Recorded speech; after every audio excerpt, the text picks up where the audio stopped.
আপনার ইমেইল অ্যাড্রেসে recovery number এবং রিকভারি জিমেইল কিভাবে অ্যাড করবেন চলুন দেখিয়ে দেই। তার আগে অবশ্যই ভিডিওটিকে শেয়ার করে পেজটিতে একটি ফলো দিয়ে রাখবেন।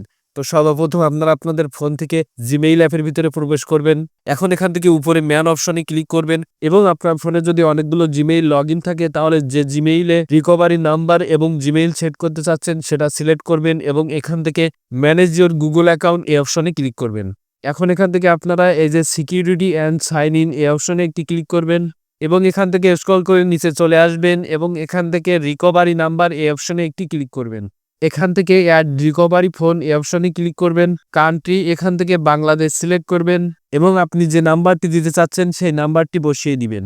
এখন এখান থেকে ম্যানেজ ইওর ফোন নাম্বার এই অপশনে ক্লিক করবেন। ভেরিফাই নাও এই অপশনে ক্লিক করবেন। নিচে গেট কোড এই অপশনে ক্লিক করবেন। আপনার নাম্বারে 6 ডিজিটের একটি ভেরিফিকেশন কোড যাবে, সেই কোডটি এনে এখানে বসিয়ে দিবেন এবং নিচে ভেরিফাই এই অপশনে ক্লিক করবেন। তাহলে কিন্তু আপনার রিকভারি নাম্বার অ্যাড হয়ে যাবে। ঠিক একই প্রসেসে আপনারা এখান থেকে রিকভারি ইমেইল এই অপশনটিও অ্যাড করে নেবেন। এই অপশানে এসে অ্যাড রিকভারি ইমেইল এই অপশনে ক্লিক করবেন এবং এখানে আপনাদের ইমেইল বসিয়ে সেভ অপশনে ক্লিক করবেন এবং সাথে সাথে আপনাদের ইমেইলে একটি কোড চলে যাবে, সেই কোডটি এখানে বসিয়ে ভেরিফাই এই অপশনে একটি ক্লিক করবেন। তাহলে আপনাদের রিকভারি ইমেইল এবং রিকভারি ফোন নাম্বার দুইটাই অ্যাড হয়ে যাবে।